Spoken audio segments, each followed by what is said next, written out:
Big TV భక్తి సమాచారం WhatsApp ఛానల్లో జాయిన్ అవ్వండి. అన్ని విశేషాలు ఎప్పటికప్పుడు తెలుసుకోండి. నాగులను పూజ చేస్తారు. ఆ రోజున పావుకి పూజ.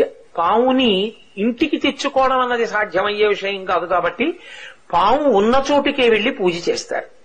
నాకు మీరు ఒక విషయం కొంచెం జాగ్రత్తగా ఆలోచించి చెప్పండి. సాధారణంగా నాగుల చవితి చెయ్యనటువంటి వాళ్ళు ఉండరు. అన్ని వర్ణముల వారు చేస్తారు.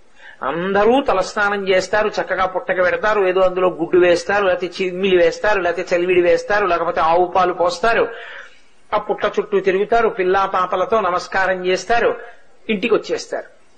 పావుని పూజ చేసేటప్పుడు ప్రకటనంగా ఒక మాట అడుగుతారు పుట్ట దగ్గర నిలబడి. ఎందుకు అడుగుతారు అంటే దానికి కారణం ఉంటుంది. నాగమును దేవతగా భావన చేసి పూజ చేసి ఆ పుట్ట దగ్గరికి వెళ్లి అది తినే పదార్థములను ఆ పుట్టలో సమర్పణం చేసి ప్రదక్షిణం చేసి నమస్కరించి ఆ గోవుని అక్కడ ఉన్నటువంటి ఆ పావుని ఒక విషయం అడుగుతారు. లౌకికంగా చాలా నాగరికమైనటువంటి ఏదో సంస్కృత భాషలో చెయ్యవలసినటువంటి శ్లోకములు కాకుండా చాలా తేలిక భాషలో అందరూ అడిగేటటువంటి రీతిలో అడుగుతారు. అందుకే నాగుల చవితికున్న విశేషం ఏమిటంటే దానికి ఏదో సంస్కృత పూజా విధానం ఏమి ఉండదు. వీళ్ళందులో పాలు పోసేస్తారు, అక్కడ నిలబడి ఓ మాట అడుగుతారు.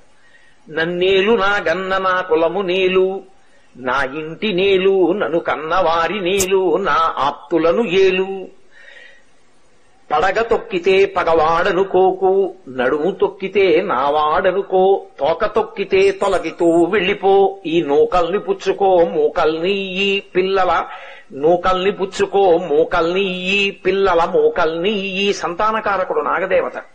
నాగదేవత అంటే సుబ్రహ్మణ్యుడు. అందుకే పురుష వీర్యమునందుండేటటువంటి సంతానోత్పత్తి కారక కణములు సర్పరూపంలో తిరుగుతూ ఉంటాయి అని మనకి పెద్దలు చెప్తారు. నేను ఈ మధ్య ఒక సైంటిఫిక్ జర్నల్లో ఆర్టికల్లో కూడా చదివాను ఆ విషయాన్ని. సర్పరూపంలో తిరుగుతాయి అని. అది నాగదేవతానుగ్రహం ఉంటే. అందుకే సుబ్రహ్మణ్యుడి యొక్క నామాల్లో వంశవృద్ధికారకాయ నమః అని ఒక నామం ఆయనకి. ఆయన వంశాన్ని నిలబెడతాడు సంతానకారకుడై. అటువంటి సుబ్రహ్మణ్యుడిగా భావన చేసి నాగం దగ్గరికి వెళ్లి ఆ పావు ఉన్నటువంటి పుట్టలో పాలు పోసి వేడుకుంటారు. ఈ నూకలు నువ్వు పుచ్చుకో, మూకల్ని మాకియ్యి. For more videos like this, subscribe Big TV channel.